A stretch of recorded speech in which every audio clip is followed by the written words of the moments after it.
Hey everyone, I'm Jules Hunt, and today I'm going to be walking you through some of my favorite restorative yoga postures. In today's society, we're constantly pushing ourselves to go, go, go. Restorative yoga helps to balance the hustle with the flow. It can help slow the heart rate, improve blood pressure and circulation, and release tension in the muscles.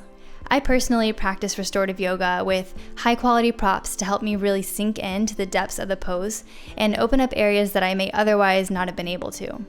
Let's get into it. Legs up the wall is one of my favorite restorative postures for relieving tired legs and feet and bringing circulation back into the body. Make sure you grab a high-quality bolster.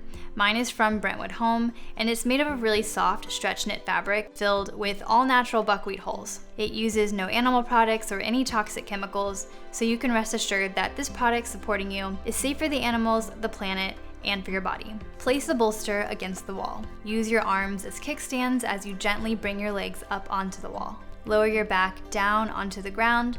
You can bring your hands up by the sides of your head to help you scoot your way until your sits bones are touching the wall. Start to settle and surrender to gravity. Now hold this posture for 5 to 10 minutes, breathing in and out of the nose with awareness.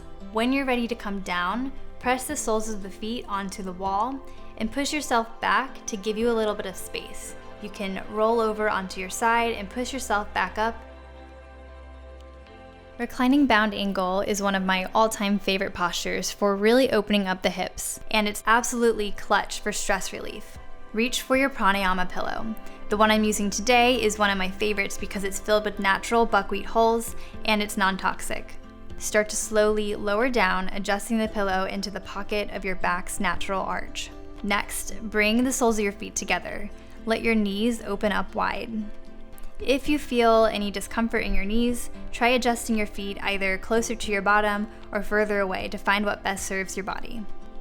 The goal here is to feel a nice stretch in the abdominals. Take a deep inhale in through the nose and out through the nose, and you can hold this pose for 5 to 10 minutes. For reclining hero pose, kneel onto the floor, toes untucked. Use your meditation cushion as a wedge between your thighs. Slowly start to sit back onto the cushion, place your hands onto your thighs, maybe roll the shoulders up and back, relaxing them away from your ears, and then take a deep inhale in through the nose like you mean it, and exhale out through the nose. Settle into this meditative posture for anywhere from 5 to 10 minutes. Thank you all so much for making space in your day to practice with me. I hope you feel a new sense of calm and that it will carry out with you for the rest of your day.